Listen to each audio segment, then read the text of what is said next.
कृष्णाची या सुखे नाही भुंगता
आ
समाधान सदा समाधान सकळाचे कळलेची नाही झाले किती दिस बाहेरील वास विसरले विसरू कामाचा तुका म्हणे झाला उद्वेग राहिला जावी यावी माझी वाणी तुझेवर निघून नाम ऐसे देई प्रेम काही कला विठ्ठल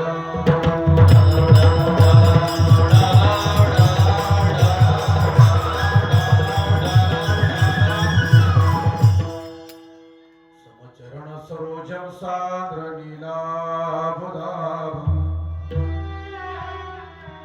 जगना निहित पाणी मंडन मंडना तरुण तुलसी माला कंदरम कंजनेत्रम सदय धोलहासम विठ्ठलं चिंतयामि देवादिदेवा जगत्रया जीवा परेसी केशवा विनंती माझी वाणी तुझेवर निघून नाम ऐसे दी प्रेम काही करा दुसरी चरणा संताचिया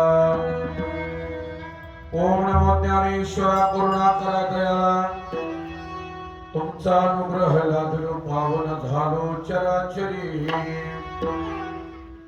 नमो सद्गुरु तुकया ज्ञानदीपा नमो सद्गुरु सच्चिदानंद रूपा नमो सद्गुरु भक्त कल्याण मूर्ती नमो सद्गुरु भास्करा पूर्ण कीर्ती सेवेलागी सेवक झालो तुमच्या लागलो निज चरणा आहो स्वामी तुकया देवा यावरी न करावा वहिरू मस्तक हे पायावरी मस्तक हे पायावरी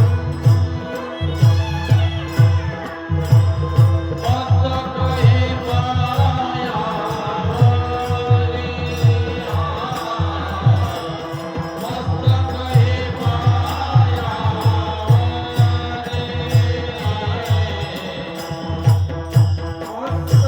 पायावरी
सहाय्य येते करावे देवा तुझी घे सेवा सकल तोमा उगवणे असोन स्वभावालो तुझ्या ठाया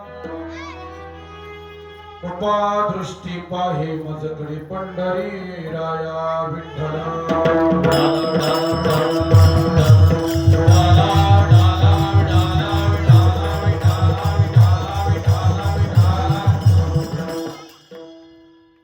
कृष्णाची सुखी नाही भुकतहान सदा समाधान सकळाची कळलेची नाही झाले किती दिस बाहेरील वास विसरली श्रीमंत महाराज जगद्गुरु तुकोबाराय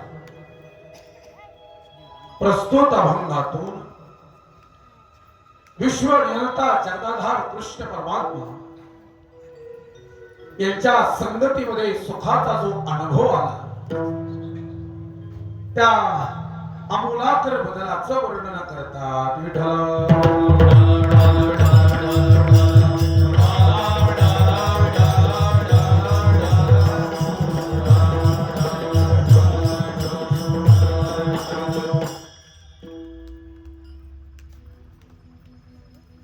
सेवेला प्रारंभ करण्यापूर्वी अल्पसा परिहार देईल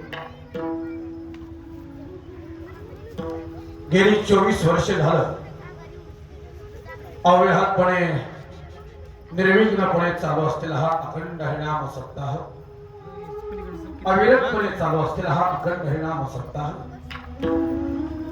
त्यातील परमोच्च स्थानाची प्रसादाची सांगतेची म्हणजे काल्याची कीर्तन सेवा आज माझ्या वाट्याला सध्याच दिसणार स्वरूप फार गोड दिसत आहे ऐका बरं सध्याच दिसणार स्वरूप जरी गोड दिसत असलं सध्या हा आरास जरी आलेला असला 10 मजली इमारत उभा राहत असताना इमारत उभा राहिल्यानंतर त्या इमारतीचं काम फार सुंदर दिसतं पण वाक्य माझं नीट लक्षात ठेवा इमारत उभा राहण्याकरता ज्या दगडांनी पायामध्ये ज्या दगडांनी स्वतःला काढून घेतलंय त्या दगडांना विसरता कामा नये आमच्या जुन्या लोकांनी 21 रुपयाच्या वर्गणीपासून हा सप्ताह सुरू आहे आज 2100 रुपये प्रत्येकाची वर्गणी तो विषय बाजूला सोडा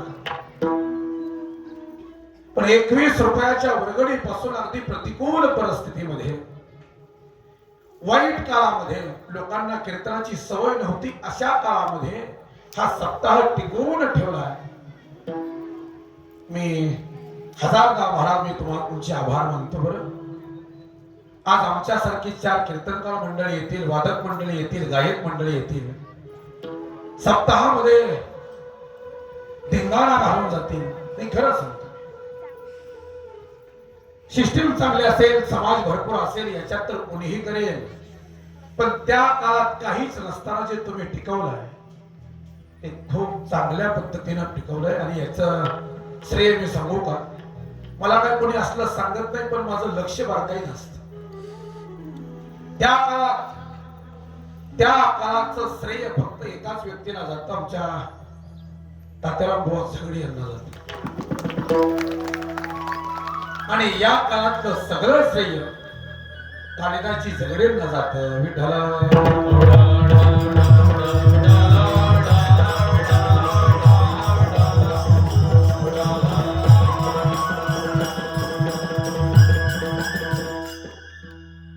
एखादा गावातला कीर्तनकार मोठा झाला तो कीर्तनकार मोठा झाला म्हणजे त्याने वारकरी काय पायदळी तुडवायचे नसतात लक्षात ठेवा वाक्य माझं या जगाच्या पाठीवरती एकच गोष्ट अशी दिली तरच मिळते त्याचं नाव आदर आहे जगाची रीत आदर द्या आणि आदर घ्या पुढच्या व्यक्तीला आदरानं बोललं तरच ती व्यक्ती आपल्याला आदरानं बोलत असते हे लक्षात ठेवा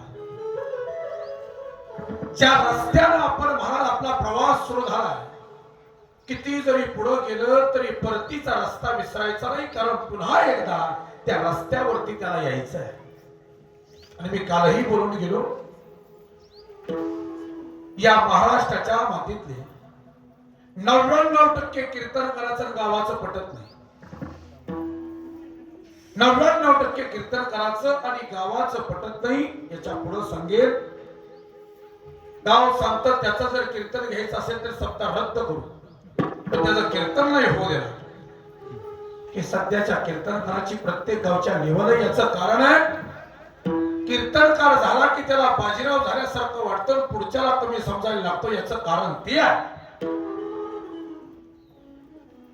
अरे ज्या लोकांना वाटतं ना हा वारकरी संप्रदाय गायकामुळं, वारकरी संप्रदाय वादकामुळं आणि वारकरी संप्रदाय कीर्तनकारामुळं टिकलाय, तर ही सगळ्यात मोठी चूक आहे.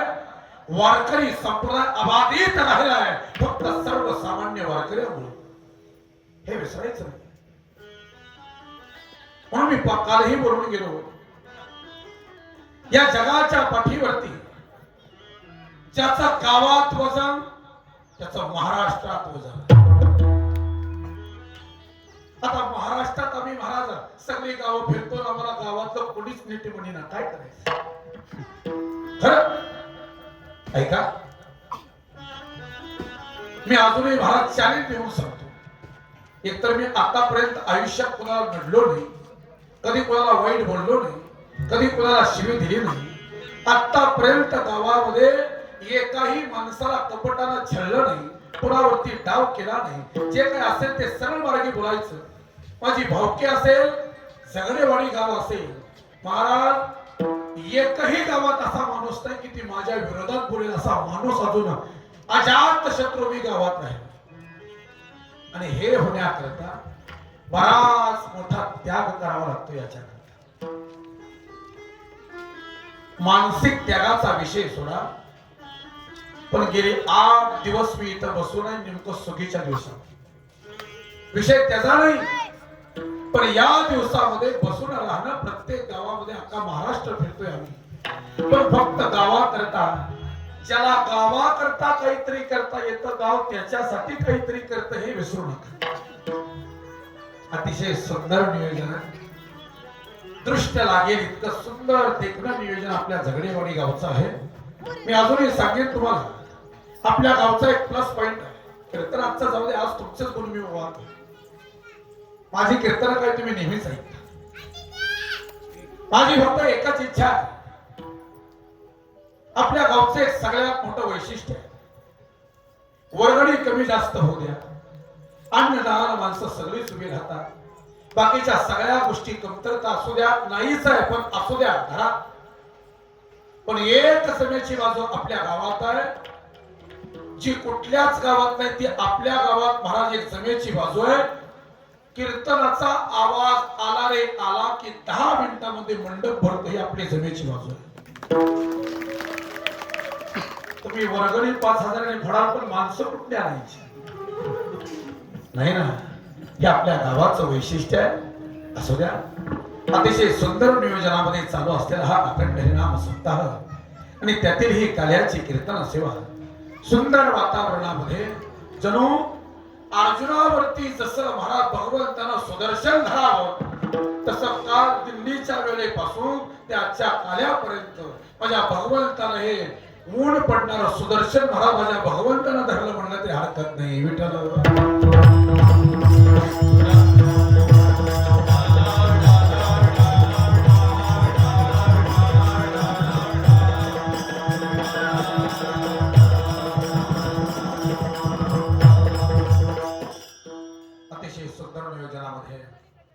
चालू असलेला हा अखंड हरिनाम सप्ताह मनमोहक वातावरणामध्ये, प्रसन्न वातावरणामध्ये, उत्साहित स्वरूपाचं प्रसन्न मुद्रेने बसलेली सगळी मंडळी, अतिशय सुंदर नियोजनाखाली चालू असलेला हा अखंड हरिनाम सप्ताह आणि त्यातील ही काल्याची कीर्तन सेवा. मी काल्याच्या कीर्तनाच्या सेवेला प्रारंभ करतोय. आजचं कीर्तन काल्याचं, कालव्याचं नाही बरं, काल्याचं कीर्तन आहे आणि प्रसंगाचा अनुसंधान साधून घेतलेला अभंग आहे. जगद्गुरु तुकोबार भगवंताच्या संगतीमध्ये ज्या सुखाची प्राप्ती झाली आणि त्या सुखानंतर जो आमूलाग्र बदल घडून आला त्या गौरणीच्या जीवनामध्ये, त्या परिणामाचं वर्णन करताना तुकोबराय सांगतात, कृष्णाची या सुखी नाही भूकता, सदा समाधान सकळाचे. त्या भगवंताचं सुख प्राप्त झालं आणि त्या गौरणी तहान भूक विसरल्या. सर्वस्वाचा विसर त्या गौरणीला भगवंताच्या सुखानं पडला, भगवंताच्या संगतीचं सुख प्राप्त झालं आणि त्याचा जो बदल झाला जीवनामध्ये, त्याचं वर्णन करणारा हा अभंग आहे. म्हणून सांगितलं आजचं कीर्तन हे कार्याचं. काल म्हटलं की ठरलेल्या गोष्टी असतात, तसा आम्ही भाग्यवानच आहोत की तुम्ही आम्ही जीव काल्याचे अधिकारी आहोत. तसा बारकाईने विचार केला तर वैकुंठ तो ऐसे नाही न कवल काही काल्याचे. आजी ओ सम्रावती काला पाहूया येतील देव विसरती देहभाव आपुला. तुका म्हणे काला वैकुंठी दुर्लभ विशेष हा लाभ संत संगे. वैकुंठामध्ये दुर्लभ असणारा काला आज तुम्हाला जीवाला प्राप्त होतो. याचं कारण आहे देव आणि भक्त यांच्यातच काला होतो, दुसरीकडे काला होत नसतो, हे लक्षात ठेवा. त्याला वर्णन करताना तुकोबराय सांगतात, काला करीती संत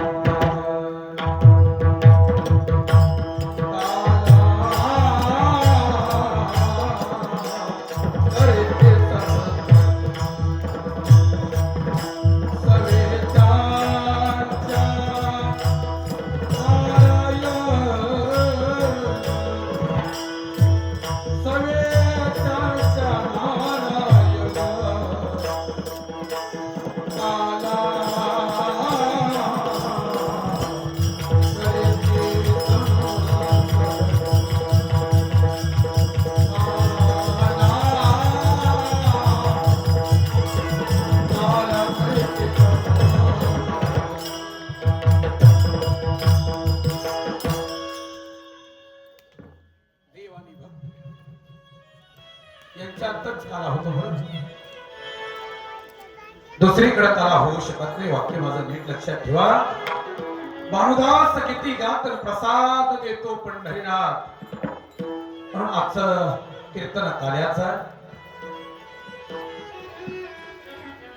भगवंताच्या सुखामध्ये ज्या रममान झालेल्या गौरणी आहे, तो आमूलाग्र झालेला बदल तुकोबरायांनी या अभंगामध्ये सांगितला आहे. अखेर पण ब्रह्मांड नायकाच्या संगतीचं सुख प्राप्त झालं आणि सगळं काही विसरलं त्या गौरणी. जरा बारकाईनेच ऐका, हा विषय पुन्हा कोणी मांडणार नाही. माझा भगवान परमात्म्याच्या सुखाचं महाराज वर्णन करताना संगतीचं सुख त्या गौरणींना प्राप्त झालं आणि वेड्या पिशा झाल्या त्या गौरणी. सर्वत्वाचा विसर पडला त्या गौरणी. त्याचं वर्णन निरूपण करतात, ज्याचे ध्याने मने नित्य काल हरी, धन्य त्या भाग्याच्या जन्मल्या संसारी. ज्याचे ध्याने मने नित्य काल हरी, करिता काम काज दृष्टी त्याचे उरी जीविता चालता भैसता निरंतर. सर्वस्व विसरल्या त्या गौरणी. तुकोबराय वर्णन करतायत, आजी कावतो दिसी सदुश्चितीने म्हणे काम न लगे तुझ्या चित्ती. दिले ठेवते हाती विसरती, नेनो काय बैसला हरी चित्ती हो. त्या भगवंतीच्या संगतीचं सुख महाराज त्या गौरणींना मिळालं आणि सर्वस्वाचा विसर त्या गौरणींना पडला.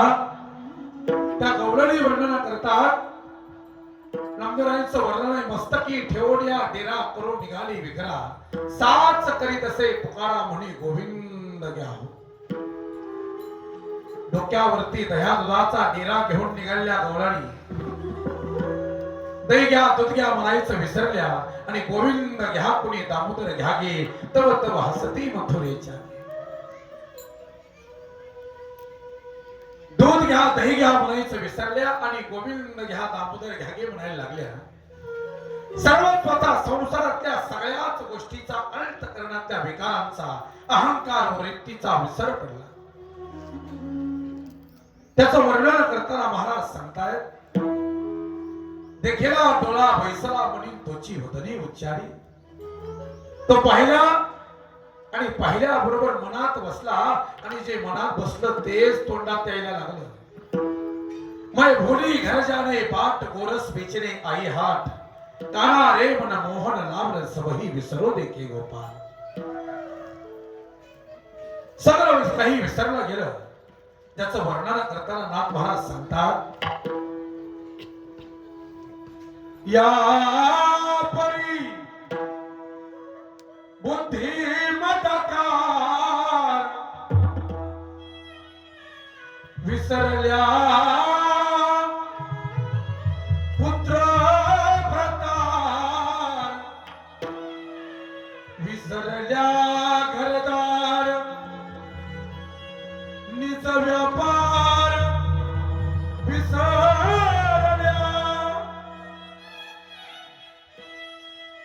विसरल्या विषय सुख विसरल्या तहान भूक विसरल्या द्वंद्व दुःख माझे एक निध्यासे. जेणे देहे पती पुत्रा ते आप्त मानिले होते चित्ते ते चित्त रतले माते त्या देहाते विसरल्या. सर्वस्वाचा विसर पडलेल्या गवळणी वर्णन करताना सांगतात, विसरले कुळ आपुला आचार पती भावे धीर घर सोयी सांडेला लौकिक लाज भय चिंता रातले अनंता चित्त माझे. त्याच्या पुढे गोड विषय आहे का? माझ्या भगवंताचा वेणू जर वृंदावनामध्ये वाजायला लागला ना,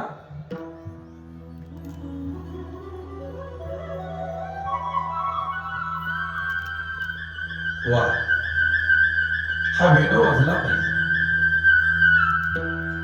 माझ्या भगवंताचा वेणू वृंदावनामध्ये वाजायला लागला.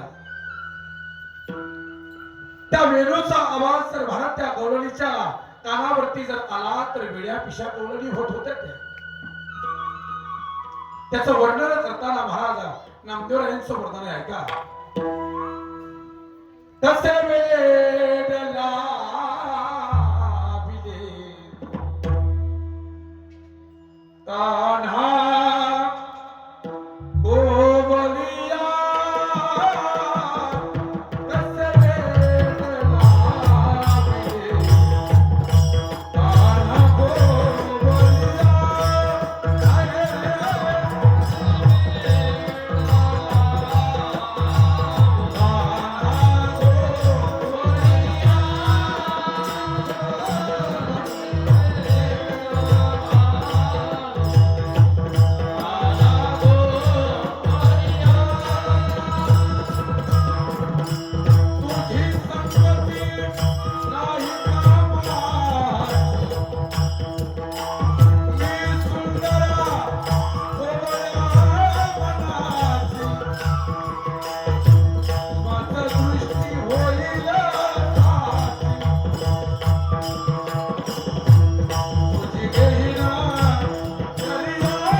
वृंदावनामध्ये वेणू वाजायला लागला आणि वृंदावनामध्ये वाजलेला वेणू विड्या पिशा घालल्या गवळणी वर्णन करताना जगद्गुरु तुकोबराय वर्णन करतात, त्या भगवंताचा वेणू जर त्या वृंदावनामध्ये वाजायला लागला आणि तो आवाज जर कानावरती आला ना, तर तो आवाज कानावरती आला तर विड्या पिशल्या गवळणीचं वर्णन तुकोबरायांनी केलंय. तुझ्या अंगाची घुरट खाणी, अरे तुझ्या अंगाचा वास येतो रे देवा. पण ऐका, त्या भगवंताचा वेणू जर मला वाजायला लागला तर ती गवळण वर्णन करते,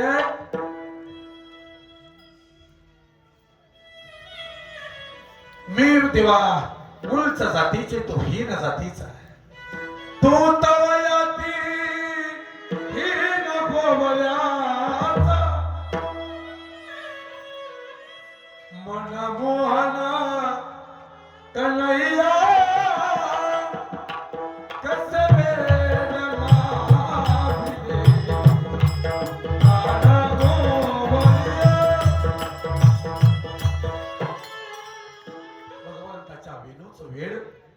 त्या गवळणींना लागावं, ज्याचं वर्णन करताना महाराज सांगतात तो वेणू वाजतोय, मधो मधुर वाजवितो, मधुर वाजवितो, सावळा नंदनू नंदाचा, मधो मधुर वाजवितो. भगवंताचा मधुर वेणू कानावरती पडतोय आणि त्या वेणूचा आवाज आला, वृंदावनी वेणू माये कवनाचा आवाज,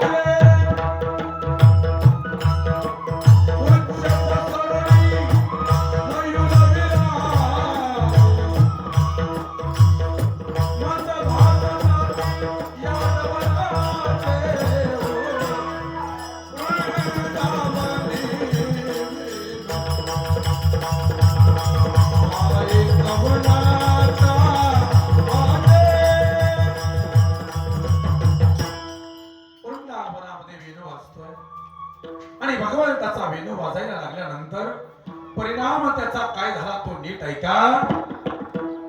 तुझ्या मुरलीची ध्वनी अकल्पित पडली कानी, विवल झाले अंतकरणी, मी घरधंदा विसरले, आहार सावळिया कैसी वाजवी मुरली, आहार सावळिया कैसी वाजवी मुरली. भगवंताचा वेणू जर हात वाजायला लागला ना तर सर्वस्वाचा विसर त्या गवळणींना पडत होता. याचं वर्णन करताना जगद्गुरु तुकोबराय वर्णन करतात, तुझ्या मुरलीचा सुरता मी हरपले देहभान, घर सोडून धरले वृंदावना मी गेले, आहार सावळिया कशी वाजविली मुरली, आहार सावळिया. माझ्या भगवंताचा वेणू त्या वृंदावनामध्ये वाजायला लागला. सर्वस्वाचा विसर त्या गवळणींना पडत होता. नाही वेड्या पिशा झालेल्या गवळणी वर्णन करतात, कसं जावं त्याच्याकडे जाण्याची खूप इच्छा आहे माझी, पण पारतंत्र्यात आहे मी, मला स्वातंत्र्य नाहीये. जाण्याची इच्छा आहे पण काय करावं. भगवंताचा वेणू वाजतोय बोलणार, मैं तो सुध बुध खोई तेरे प्यार में, सब कुछ भूल गई तेरे संसार में, ज्योत जगा दी प्रीत लगा दे, चरणों में ले मुरली वाले.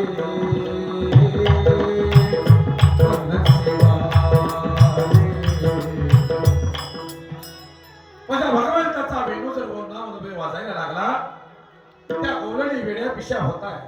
नाही आमच्या सगळ्यांच्या पाठातलं प्रमाण सांगू का, तैसी जाऊ मी वृंदावना, मुरली वाजवितो,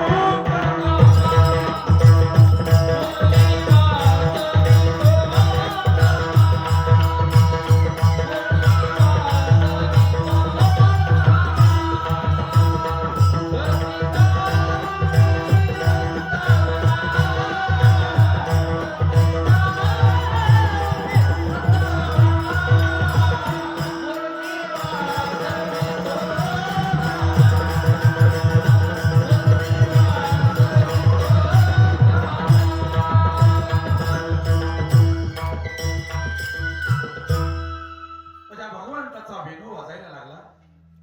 सर्वत्वाचा विसर त्या गवळणींना पडला. नाही नाही, सर्वत्वाचा विसर पडला. नेमकं काय झालं ते ऐका. तेच वर्णन तुकोबराय सांगतात. कृष्णाची या सुखे नाही भूकता. तहान लागलेली कळलं नाही, भूक लागलेली कळलं नाही. गवळणीचा जो महाराज तो वेणू वाजवायला लागला ना भगवान परमात्मा, एकदा जर ती गवळण स्तब्ध उभा राहिली तर आपण कुठे आहोत, कोण आहोत, कशा करता आलो आहोत, कधी आलो आहोत याचं कधीच भान त्या गवळणींना राहिलं नाही. बेभान होणाऱ्या गवळणींचं वर्णन तुकोबराय करतायत. कलेचे नाही झाले किती दिस आणि बाहेरील वास विसरले. एवढंच नाही, विसरू कामाचा तुका म्हणे झाला आणि उद्वेग राहिला जावे. अभंगाचं चिंतन मी संपवलंय नाही राज माझं. नाहीतर एवढं गोड वातावरण झालं नाही तर यातच थांबायला हवं होतं. पण काय होतंय सांगू का, तेवढा वेळ आपल्याला पुरणार नाही. काल याचं कीर्तन मला करायचंय. विठ्ठल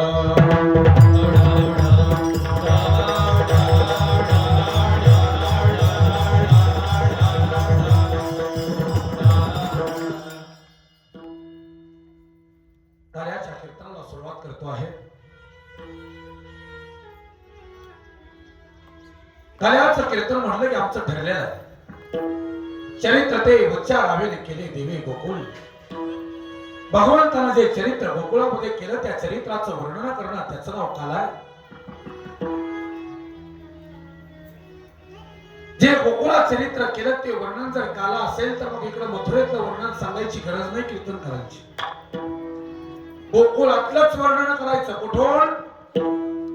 नंदाच्या घराला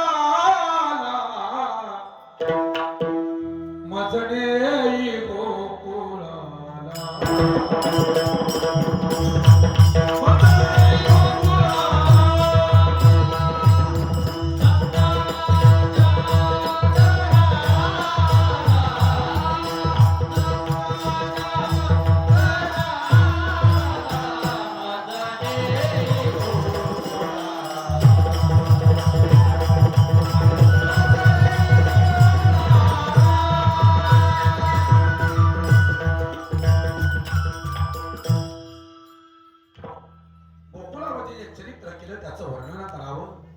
मग सुरुवात कुठून करावी? इथून करावी. नंदाच्या घराला मजने गोकुळाला. वसुदेव आणि देवकी माता काळामध्ये असताना माझ्या कृष्ण परमात्म्याचा अवतार व्हावा आणि कृष्ण परमात्म्याचा अवतार झाल्याबरोबर सुंदर सगुण साकार दिसणार 8 वर्षाची सगुण साकार मूर्ती माझ्या देवकी मातेच्या पडोबा राहिली, वसुदेवाच्या पडोबा राहिली आणि ती सांगते आहे नंदाच्या घराला मजनी गोकुळाला. बाकी काही नाही. त्या भगवान परमात्म्याकडे महाराज बेभान विसरले. 8 वर्षाची सगुण साकार मूर्ती महाराज माझ्या देवकी मातेच्या वसुदेवाच्या समोर उभा राहिली आणि बेभान देहभान हरपले गेले. कारण त्या भगवंताकडे पाहिल्या बरोबर वेद लागावा इतका सुंदर दिसणारा भगवान परमात्मा पाहिल्या वेद लावीन वैसे जीवे जडोनी समपाय कर कठीण उभा कटी भिवरीच्या. त्याच्या स्वरूपाचं वर्णन करताना महाराज सांगतायत बाकीचं काही नाही म्हणा. इतका सुंदर दिसतो, इतका सुंदर दिसतो मणी वेदू तयाचा पंढरीला याचा. एवढा सुंदर दिसतो तो भगवान परमात्मा. त्या सौंदर्याचं वर्णन करताना महाराज नामदेवराय वर्णन करतात जणी दृष्टी लागो तुझ्या सगुणपणा तेने माझ्या मना बोध केला. नाही नाही, राजा सकुमार बदनाचा पुतळा रवी शशी कला लोपलिया. चेहरा कवल है बात गजल है तो ये गजदा ताजमहल है उतरी है आसमान से तुझ सा सफेद बिना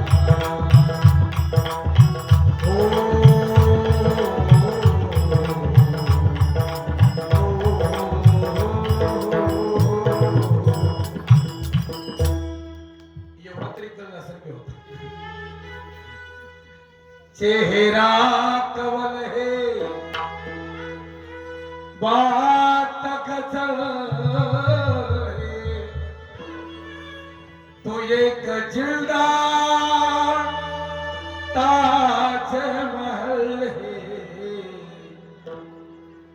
सगळंच गोड लागतो म्हणणारा पाहिजे विठ्ठल.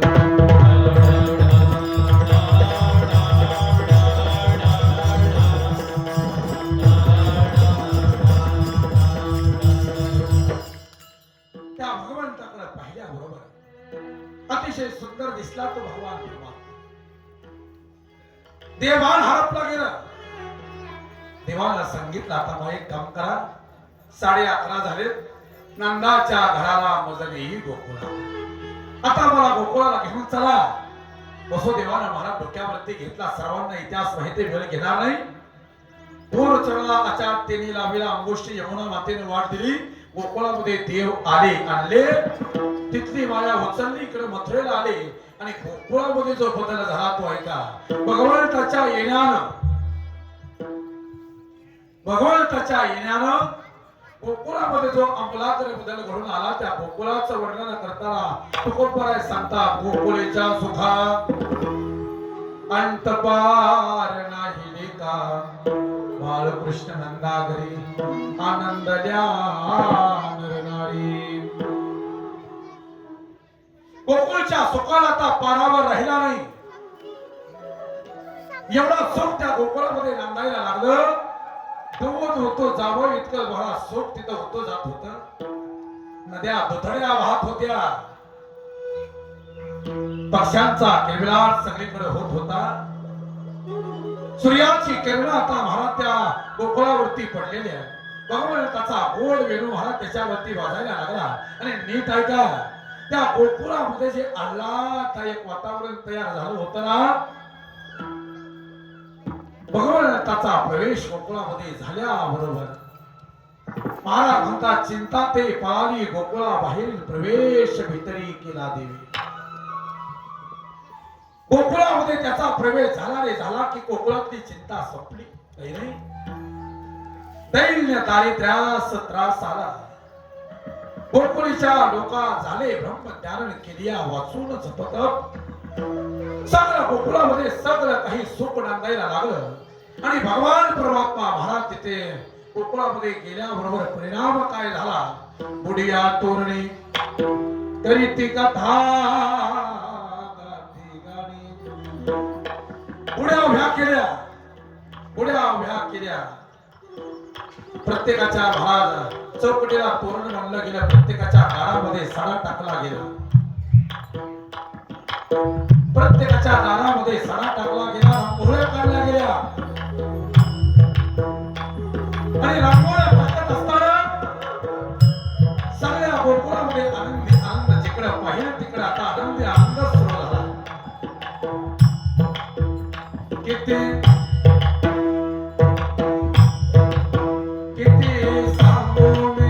सांगू कुणाला, किती सांगू कुणाला. आजी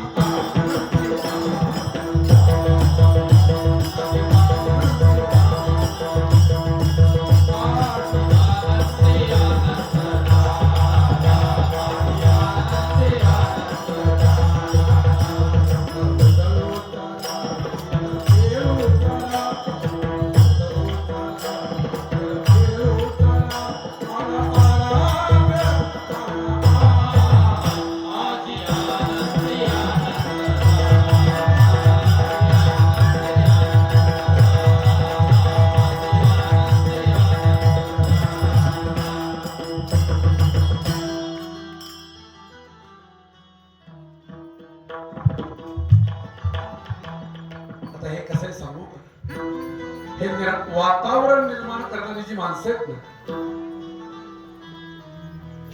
मी बोलेपर्यंत ते बॅकग्राऊंड म्युझिक तयार झालं पाहिजे. आता काही कीर्तनकारांचा डिस्टर्ब व्हायला होतो. वातावरणाचा अंदाज आला पाहिजे. चला, महाराज वर्णन करतात त्या गोकुळामध्ये सगळीकडे आनंद आनंद आहे. माझा भगवान परमात्मा गोकुळामध्ये अवतरला आला गेला आणि सगळ्या गवळणी आता एकमेकीला सांगायला लागल्या, गवळण सांगे गवळणीला पुत्र झाला यशोदेला. एकमेकीला सांगतात अगं नंदराजाला मुलगा झाला, ग यशोदेला मुलगा झाला. सगळ्या गोकुळामध्ये आनंदी आनंद झाला. नुसता आनंद नाही, आनंदाला परावार राहिला नाही. पुर आला आनंद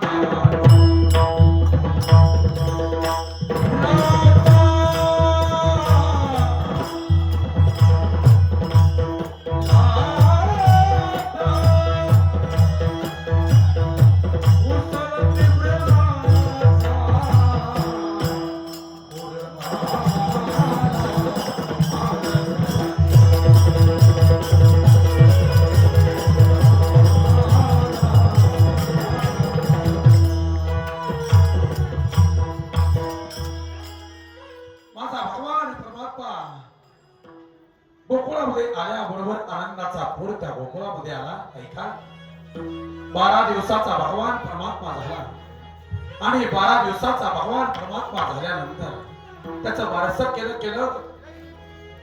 गर्ग मुनी आले आणि गर्ग मुनी आल्यानंतर त्याचं नावही ठेवण्यात आलं कृष्ण. आता भगवान परमात्मा थोडा मोठा व्हायला लागला. मला वेळ कमी आहे, नाही लाज आहे, माझा वेळेनुसार सगळं चाललंय.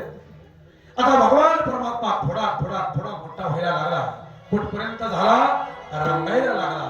रांगतो रंगणी, चोरी तरुणी, दाहुनी धरती गवळणी, बांधिती चरणी तेती गाराणी, यशोदे साजनी, दधी घृत भक्षुणी तमाल निळे, नवल केले ओ साजनी.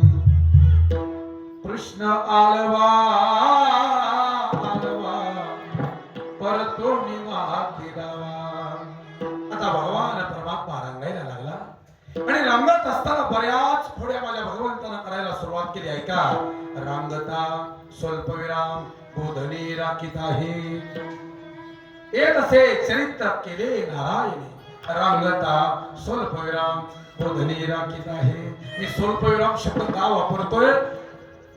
2 दशेमध्ये माझ्या भगवंतानं महाचरित्र केलं. पहिलं रांगता स्वल्पविराम, दुसरं बोधने राखीत आहे. एका स्वतःला हुशार समजणाऱ्या बुद्धिजीवी कीर्तनकारानं सांगितलं म्हणे, रामताना बोधन राखली म्हणे देवा. बुद्धिहीनस्य बुद्धिहीनम विठ्ठल.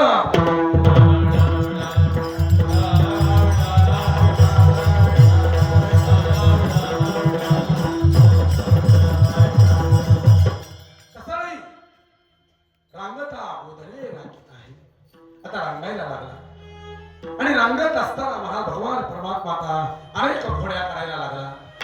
जवळजवळ 11:30 झाल्या. यशोदा मातेनं दह्या दुधाचं मंथन करायला सुरुवात केली. राजनामध्ये दह्या दुधाचं मंथन चालू आहे. बडी मोठी रवी घेतली आहे आणि त्या राजनातून जो आवाज येतोय तो ऐका. घुमा घुमा करती, घुमा घुमा घुमा घुमा घुमा घुमा करती तेरे घुमती अनदल्या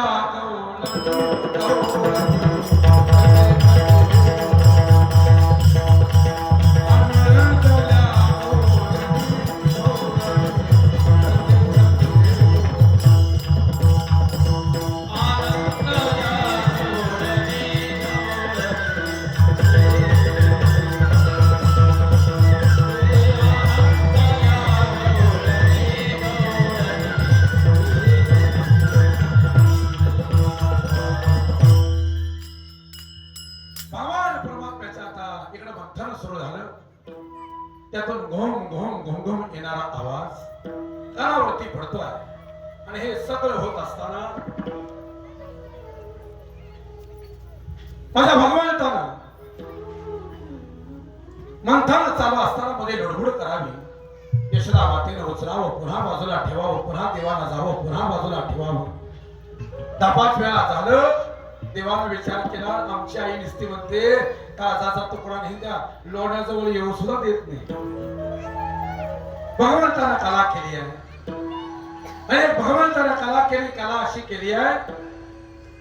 आमच्या कन्यालाच इकडे बोर चालू झाला बरं का, बरोबर मुहूर्तावर विठ्ठलाला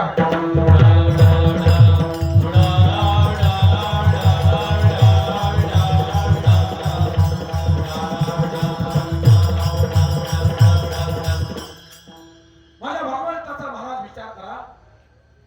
आता तिकडे नाही लक्ष द्यायचं, आता माझ्याकडे लक्ष द्यायचं. पण त्यांचा चांगल्या कामाला त्यांनी सुरुवात केली. भावना ही नाही की आपल्याला त्रास व्हावा.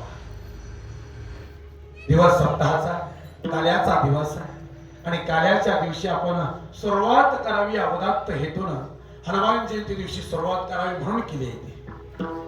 कुणाला अडचण यावी म्हणून केलेली नाही. असू द्या, माझ्या भगवान परमात्म्याच्या अनेक घोड्या मी तुमच्या पुढे मांडेन. इकडे भारत त्या मंथन सुरू झालं, पण काय करावं इकडे यशोदा मातेला कला केली. भगवंतानं आहाते दूध चुलीवरती जे तापायला घातलं होतं ना, ते दूध ओतो घालवण्याचं काम माझ्या भगवंतानं केलं. माझं असं स्पष्ट मत आहे, देव जर ओंजळीमध्ये अमृत वाटत असेल आणि तुमचं जर चुलीवरचं दूध ओतू जात असेल तर त्या अमृताचा जाळ होऊ दे. काय गरज नाही त्या अमृताची. दूध ओतू गेला काय करायचं. ते महाराज सगळं काम सोडून आईसाहेब आत पळाल्या आणि आईसाहेब आत पळाल्या बरोबर महाराज आईसाहेब आत गेल्या. दूध ओतू गेलं पाहिलं, उग्रवास नाकावरती आला पाहिलं. भगवंतानं संधीचं सोनं केलं. ज्या राजनामध्ये भगवान परमात्मा ती आई यशोदा माता मंथन करत होत्या, त्याच्यामध्ये भगवंतानं डबकन उडी मारली. सगळं दुधाचं काम बघितलं, बाहेर आल्या आणि बाहेर आल्याबरोबर पाहिलं ते इकडे तिकडे दिसत नाही. कुठे गेला ग, कुठे गेला, कोणा स्टाफ गेला असेल, कुठे खेळायला नेला असेल, कोणी खेळायला. यशोदा मातेनं 10 वाजून 20 मिनिटांनी मंथन सुरू झालं होतं. 11 वाजून 38 मिनिटं झाली तरी लोणीच आहे ना. लोणी काय येत नाही, काय करावं. गेली 1.5 तास झालं मंथन चालू, पण लोणी येत नाही. एका अनुभवी महाराज गवळणीला विचारलं, इकडे यावं, अहो लोणीच येत नाही. असं अगं शिलवणी टाकून बघ. शिलवणी टाकून पाहिलं लोणी येत नाही, उलवणी टाकून पाहिलं लोणी येत नाही. एका म्हाताऱ्या सासूबाईने सांगितलं, हे बघ म्हणे यशोदा, तसं नसतं. एखाद्या बाईला लोण्याचा गोळा सुद्धा खाली होऊन बसतो, बघ झालाय का. आता लोण्याचा गोळा खाली झालाय का हे बघण्याकरता माझे वैकुंठवासी प्रातस्मरणीय मधुसूदन अण्णा देवकर यांनी फार सुंदर विषय मांडावा. त्यांच्या वयाला तो शोभून जायचा. त्यांनी सांगावं, लोण्याचा गोळा खाली झालाय का हे बघण्याकरता यशोदा मातेने आपल्या चोलीची बाही माग सारली. अजून येत आहे का बरं. लोण्याचा गोळा खाली झालाय का हे बघण्याकरता यशोदा मातेने आपल्या चोलीची बाही माग सारली. आता काय एवढं म्हणून सांगितलंय बरं. समजदार को इशारा काफी होता है. मला फक्त एकच सांगायचंय, त्या काळामध्ये माझ्या शर्टाच्या बाही एवढे यशोदा मातेच्या चोलीची बाही होती, एवढंच सांगायचं. आता कुठं कोणाला काय म्हणत बसता, आपल्या घरच्या ऐकायला लोकांना म्हणतो कुदरता घे ना. तसं चालत नाही ना, तसं चालणार नाही. बरोबर भारत यशोदा मातेने त्या राजनामध्ये मला हात घातला आणि राजनामध्ये हात घातल्या बरोबर भगवंताचं जावळ हाताला लागलं आणि भगवंताचं जावळ हाताला लागलं की हाताला धरून भगवंताला बाहेर काढलं आणि भगवंताला बाहेर काढून त्याला सांगितलं, हे बा पुन्हा जर इकडे आला लक्षात ठेव, पुन्हा जर इकडे आला बर का, बागुलाला देऊन टाकीन तुला. बागुलाला बागुल बागुल लहान लेकराला भीती दाखवण्याचं एक साधन आहे, त्याचं नाव बागुल. बागुल बाबा म्हणतो आपण. तुला बागुल बाबाला देते म्हणते. भगवंताचा प्रश्न आहे, आई बागुल कसला असतो ग, त्याचं वर्णन नामदेवराय करतात.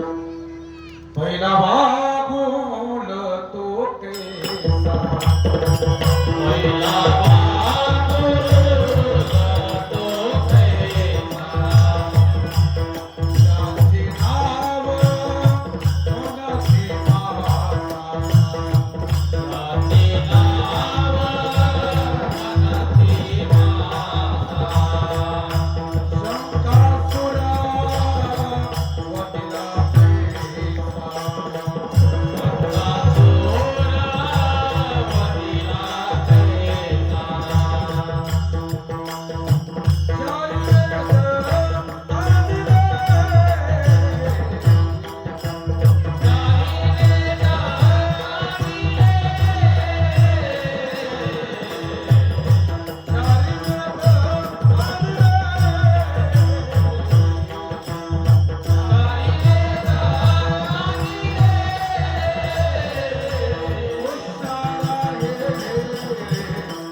त्याचे नाव म्हणती मासा शंका सुरमतीला कैसाचारी वेदानिले कृष्णा राहे रे उगला नाही तर सांगेन त्या बागुला मुसलाना शिवशिर झाला रवी सोड गोविंदा.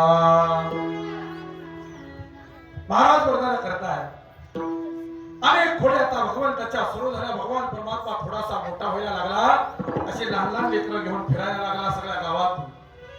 ती लहान लहान लेकरं फिरायला लागली आणि आता खोड्याचा महाराज सगळीकडे खोड्या चालू झाल्या, एवढ्या खोड्या चालू झाल्या, एवढ्या खोड्या चालू झाल्या.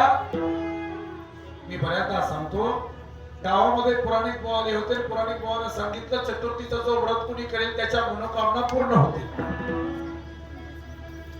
आता कसं असतं सांगू का, बायकांचा स्वभाव भोळा असतोच बरं. महाराष्ट्रात त्या कुठल्या गावाचा कीर्तनला गर्दी कोणाची बघा, बायकांचीच राहते. कुठल्याही क्षेत्रामध्ये बायका अग्रेसर आहे, त्याच्या बाबतीत काही दुमत नाही. खंड्याला खंडा लावून तुम्ही आमच्या खंड्याला खंडा लावून तुम्ही आता चालायला लागला, याचा आम्हाला मनस्वी आनंद आहे.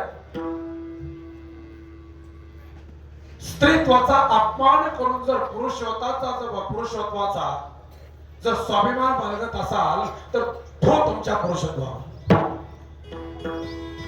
क्षमा करा जर आम्ही स्पष्टच बोलतो.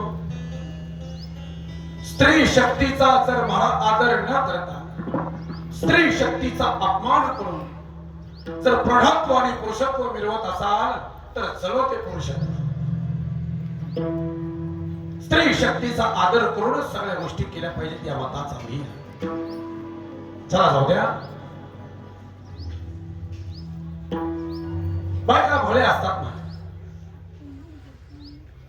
त्या पुराणिक बुवाने सांगितलं जो कोणी चतुर्थी व्रताचं महाराज पालन करेल त्याच्या मनोकामना पूर्ण होतील.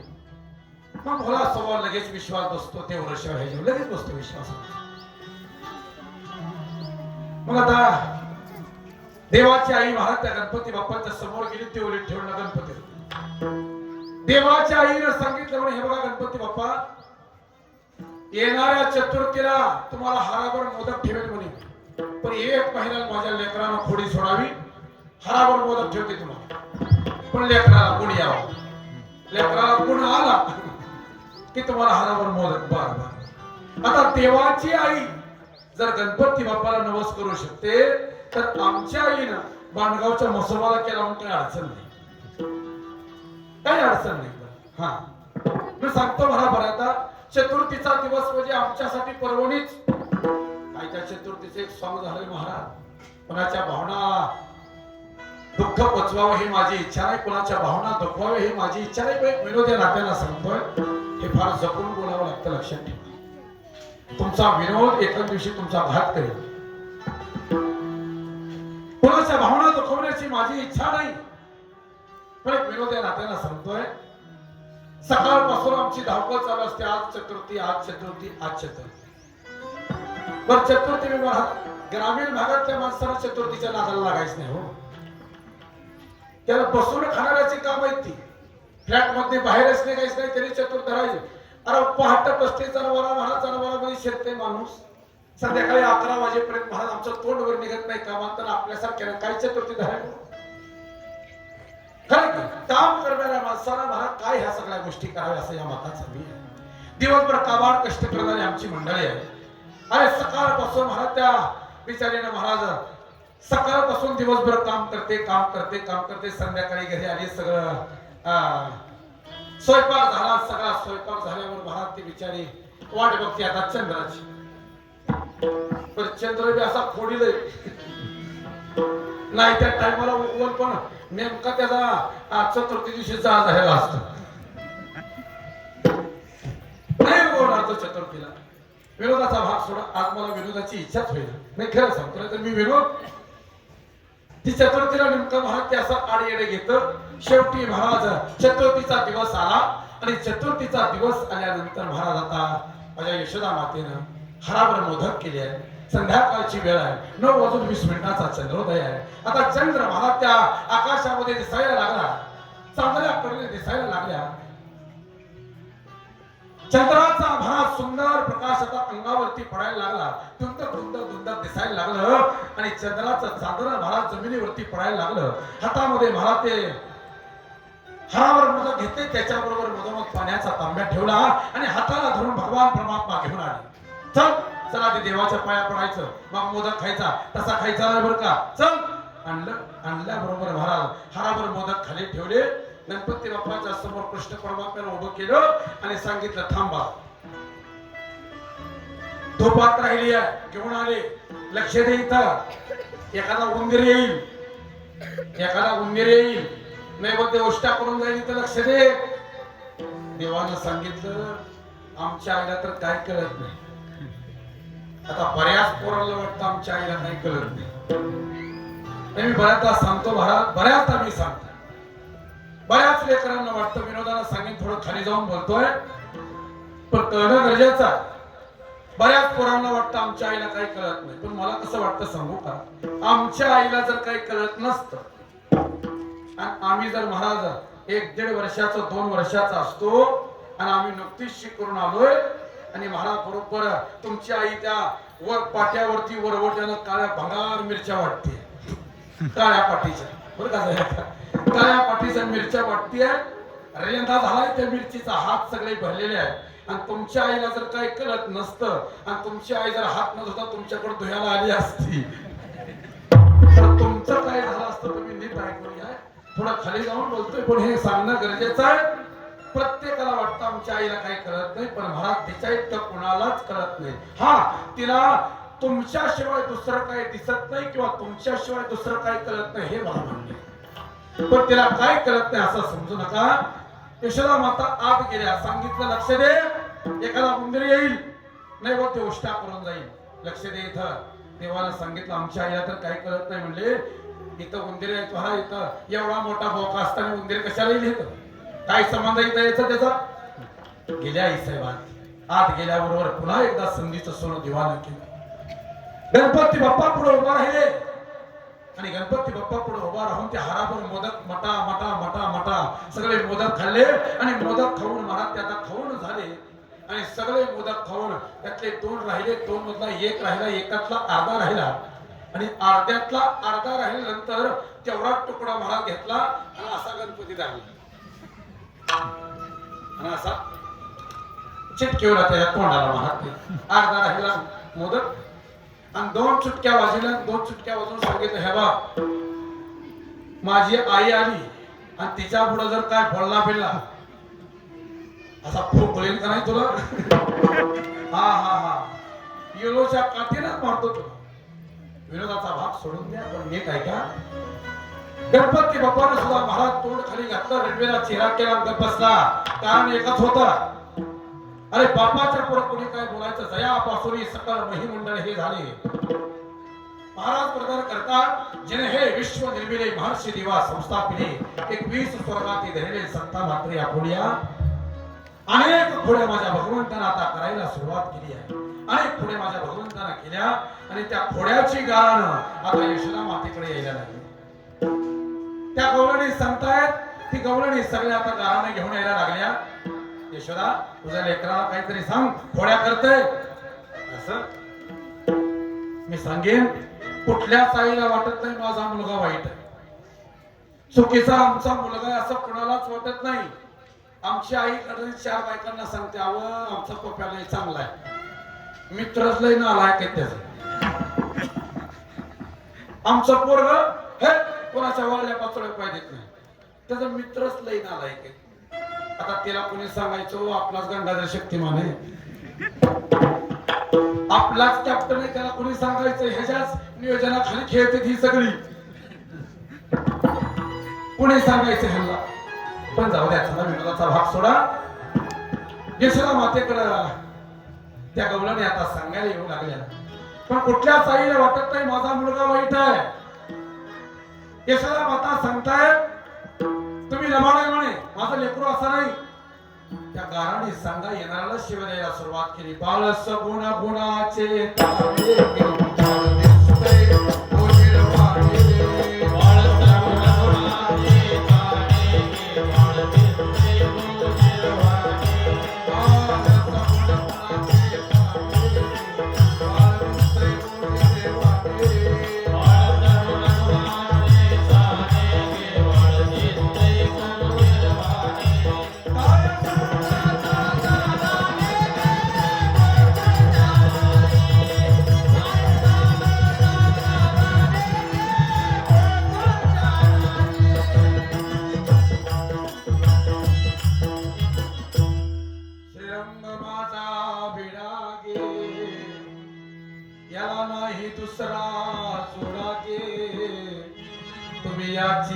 रंगत सोनाके गोकुळच्या नारी. अगं एवढा सुंदर आहे माझं लेकरू, खोड्या करतं का? त्यांनाच महाराज त्या पिठावरून लावलं माघारी.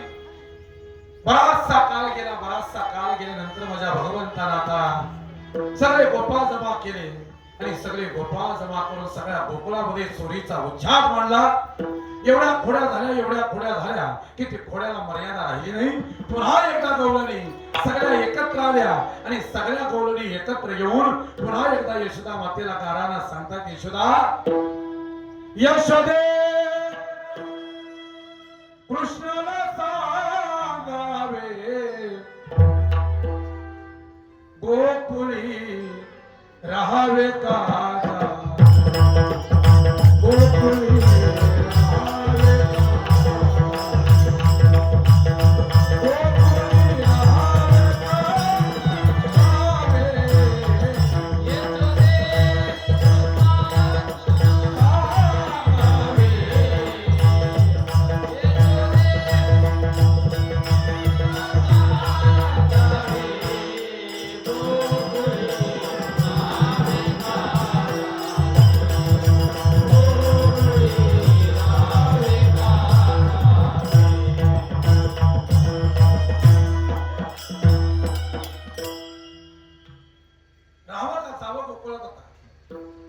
पिसोळा आणलाय तुझ्या पोराला. पिसोळा आपल्या भागातला शब्द. उच्छाद मांडलाय त्यानं, नको केलं गोकुळामध्ये त्यानं. रावण का जावा यशोदा मी आता. त्या सगळ्या गवळणी एकत्र आल्या आणि सगळ्या गवळणी एकत्र येऊन त्या यशोदा मातेला प्रश्न करतायत, अजून का लाज नाही तुझ्या मना, नासियल्या मुच्या सुनागे, तुझी तुलाच गोड वाटे काला काला काला, नासियल्या मुच्या सुनागे.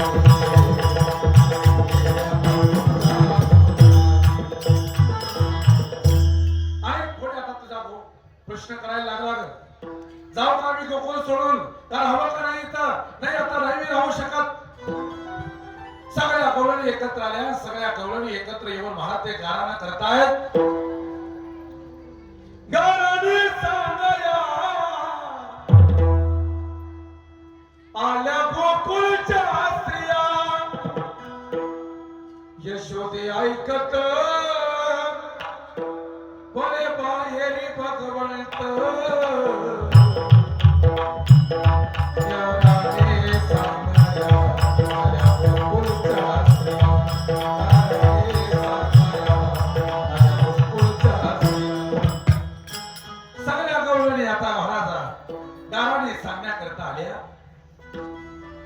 दुसरी आली धावत यानग बायका केले मात, मुखासी मुख चुंबन घेता दया, मते हात घालीत दरवाजा कोणासी आवडे मा, यशोदे बाळ तुझा काना कुटवर सोसू देता.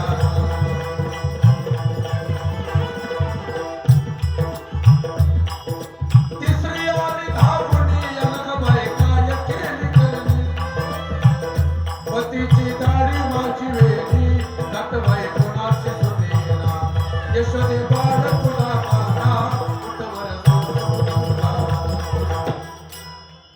सगळ्या गवळणी आता गाराणा सांगायला आल्या आणि सगळ्या गवळणी गाराणा सांगायला आल्यानंतर आता शेवटी महाराज यशोदा मातेने विचार केला, आपला मुलगा घोडीला आहे. ज्या अर्थी एवढं सांगतायत लोक त्या अर्थी असं सांगणार नाही. आणि एक वाक्य नीट लक्षात ठेवा माझं, जाता जाता आपल्या लेकरांच्या चुकावरती पांघरून टाकायच्या भानगडीत कोणी पडायचं नाही. माझं बऱ्याचदा लोकांना सांगणं आहे, लेकरांना घडवते ती बी आई आणि बिघडवते ती पण आईच. आपल्या लेकराला घडवणारी आईच आहे आणि आपल्या लेकराला बिघडवणारी बी आईच आहे. ज्या त्या वेळेला फक्त आणि फक्त चुका दाखवत चला. जर चुकावरती पांघरून टाकण्याच्या भानगडीत तुम्ही आता पडला तर येणारा काळ पश्चातापाचा असेल आणि पश्चाताप करूनही हातात काही उरणार नाही, हेही लक्षात घ्या. पण माझं मत असं आहे, माझे गुरुवर्य बापूसाहेब महाराज सांगतात, आई हे जगातलं सगळ्यात मोठं संस्काराचं विद्यापीठ आहे म्हणे. एकदा का आई नावाच्या विद्यापीठातून एकदा मुलगा पास आउट होऊन निघाला की जगाच्या बाजारात नापास होणार नाही. आणि याच्या पुढचं एक वाक्य त्यांचं, दुसऱ्याच्या बाईनं खाऊ घातलेला तुप भात आणि आपल्या आईनं पाठीवरून फिरवलेला हात सारखा असतो. एवढं सामर्थ्य आमच्या आईच्या हातात आहे. त्यामुळे एक वाक्य नीट लक्षात ठेवा, आपल्या लेकरांच्या चुकावरती पांघरून टाकण्याच्या भानगडीत पडू नका.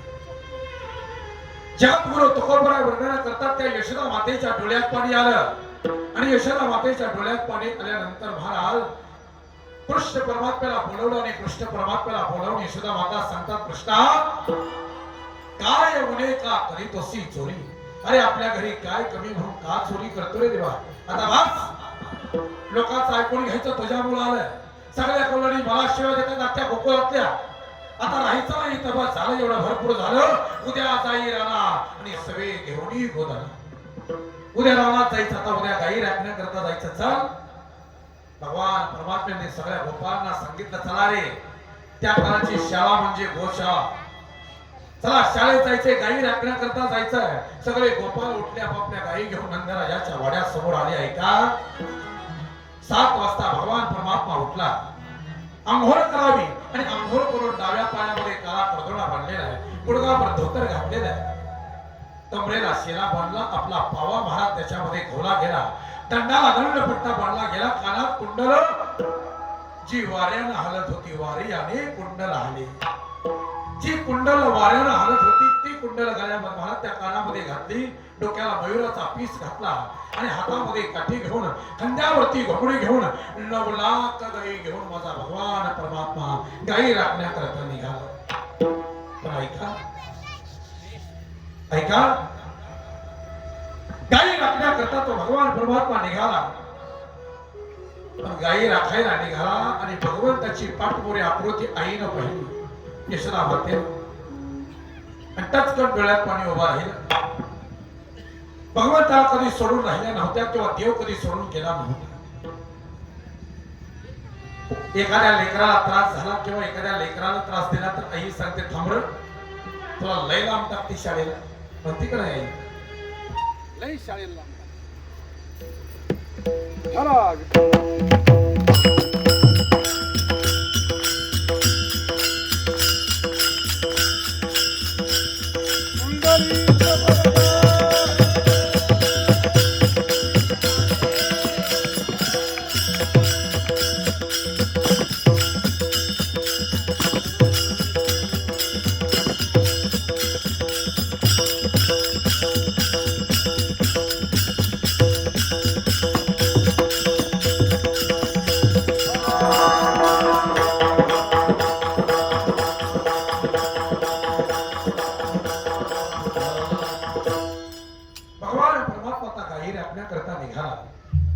आणि भगवंताची पाठमोरी आकृती पाहिली आणि यशोदा मातेच्या डोळ्यात पाणी आलं. कुठल्याच आईला वाटत नाही माझा मुलगा लांब जावा. मी सांगितलं तुम्हाला, एखाद्या लेकराचा त्रास झाला तर आई सांगते, थांबा, तुला लांब टाकते शाळेला कुठतरी. पण 10वीचा पेपर व्हावा आणि 10वीचा रिझल्ट लागावा, मुलगा चांगल्या मार्काने पास व्हावा, 11वीला लांब कुठेतरी कॉलेजला महाराज त्याचा नंबर लागावा. आपलं लेकरू हॉस्टेलला राहणारा, वसतिगृहाला राहणारा, आपल्या लेकराची बॅग भरत असताना ज्या दिवशी लेकरू जाणारा, दरवाजाच्या आड उभा राहून पदराने डोळे पुसणारी आई मी तुम्हाला दिसेल त्या दिवशी. कुठल्याच आईला वाटत नाही माझा मुलगा लांब जावा. का वाटेल तिला? यशोदा मातेला तो भगवान परमात्मा गाई राखण्याकरता, महाराज निघाल्याकरता, जाण्याकरता तयार झालाय आणि पाहिला आणि पेंद्याला जवळ घेतलं आणि पेंद्याला सांगायला सुरुवात केली. त्याने यशोदा माता सांगते, पेंद्याला सांगते, आमची आई जशी आम्ही लहान असताना त्या निमगावच्या जत्रेला जाताना आपल्याला सांगायची की नाही, सगळे जपून जा, सगळ्यांना सगळं खेळा बरं का, एकमेकाला सोडून जाऊ नका, सगळे एकत्र राहा, एकटं कुणी खेळू नका, विहिरीकडे जाऊ नका, त्या आडाकडे जाऊ नका, जुनी माणसं सांगायची. तसं यशोदा मातेनं त्या पेंद्याला सांगायला सुरुवात केली आहे. जवळच खेळा, जाऊ नका दुरी, जवळच खेळा, जाऊ नका दुरी सांभाळा मुरारी प्राण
भगवंताची पाठमोरी आकृती पाहिली. आपलं लेकरू आपल्यापासून लांब निघालं. यशोदा मातेच्या डोळ्यामध्ये पाणी आलं आणि ती पेंड्याला सांगते इकडं तिकडं पळू नका, सगळे संग खेळा बर का. आता भगवान परमात्मा काही 9 लाख गाई घेऊन आता निघाला गाई राखण्याकरता. गाई राखण्याकरता भगवान परमात्मा निघाला. जाई म्हणे तोपर्यंत 12 वाजल्यावर यमुनेच्या तीरावरती महाराज यमुनेच्या तीरावरच्या त्या यमुना नदीच्या त्या पाण्यावरच्या अथांग पाण्यावरती सहजतेने महाराज वाढणाऱ्या जे लाटा होत्या ना, त्या लाटा महाराज हलवारपणे वाऱ्याच्या सुतावरती आता पळायला लागल्या. श्रावणाचा महिना, बंद पडणारा पाऊस, वाहणारे होडे सगळे वाहताय.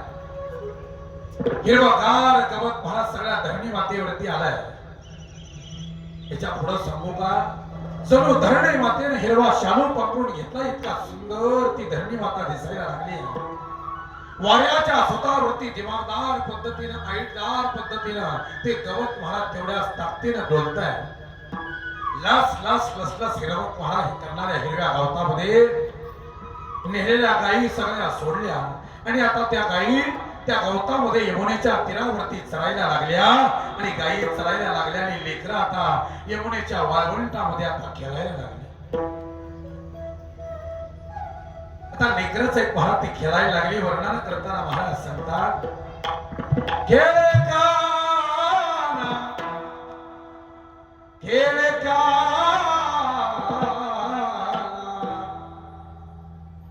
काना यमुनेत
होतो तो हामामा हुमरी चेंडू लगोऱ्या सगळे खेळ आता खेळून झाले आणि सगळे खेळ खेळून झाल्यानंतर या खेळाईच्या नादात गायी बघत बघत कळंबा जवळ गेल्या.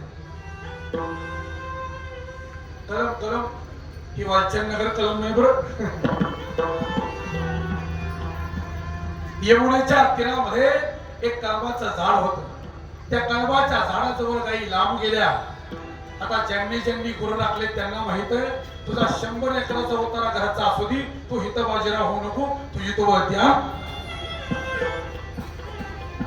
वरती नेमके देवावरती आहे. भगवंताने विचार केला हरकत नाही पण मी जाणार नाही. कमरेचा वेणू काढला आणि कमरेचा वेणू काढून माझ्या भगवंतानं त्या महाराज यमुना नदीच्या तीरावरती वाजवायला सुरुवात केली.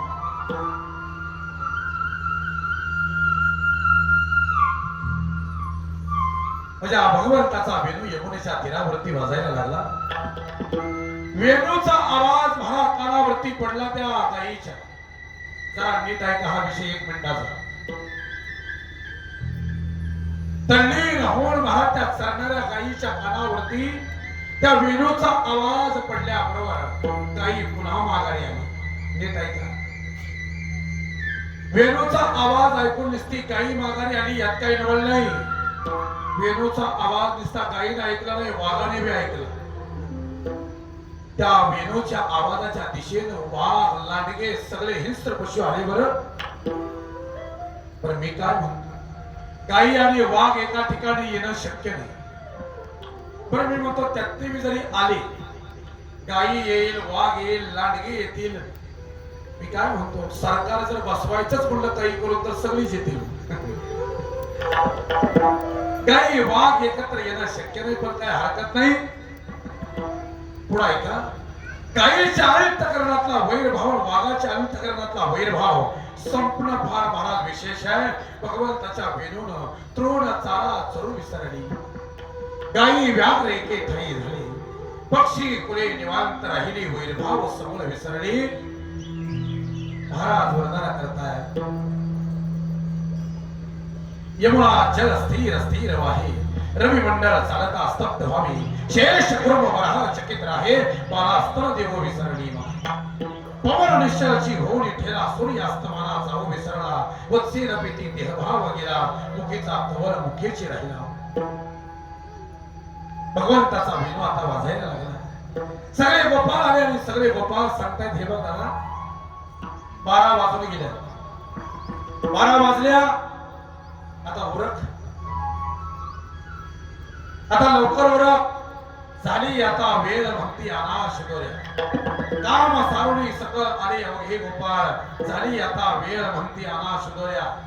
कंदी भार पोटी भोग काय खेळायाची सूट. तुका म्हणे आता खेळ मोडावा. परत आता वेळ झाला म्हणे आता खेळ मोडा. सगळा खेळ मोडला आणि सगळ्याच्या शिदोऱ्या भगवंताच्या जवळ आता गोळा करण्यात आल्या. जरा नीट ऐका बरं. कीर्तन संपलं आपला. 1 मिनिटाचा विषय आहे. सगळ्या शिदोऱ्या आता भगवंतांनी एकत्र करायला सुरुवात केली आहे. प्रत्येक जण भगवंताच्या हातात शिदोरी द्यायचं. शिदोरी बघून भगवान परमात्मा बाजूला टाकायचा. एका ढिगामध्ये पेंद्याला वाटायचं माझी बघून आहे. का वाटायचं त्याला? पेंद्या हा भुकेला अलका होता. कायम महाराज जिकडे वरती आणायला जाईल तिकडेच मोठ्या गायीच्या आड बसून अर्धा थालपीठ कायम कुरतडल्यानं अर्धी लोणच्याची फोड कायम कुरतडून खाल्लेली असायची. उष्ट होतात. पेंद्याला वाटायचं माझं बघू नाही तसं टाकाव.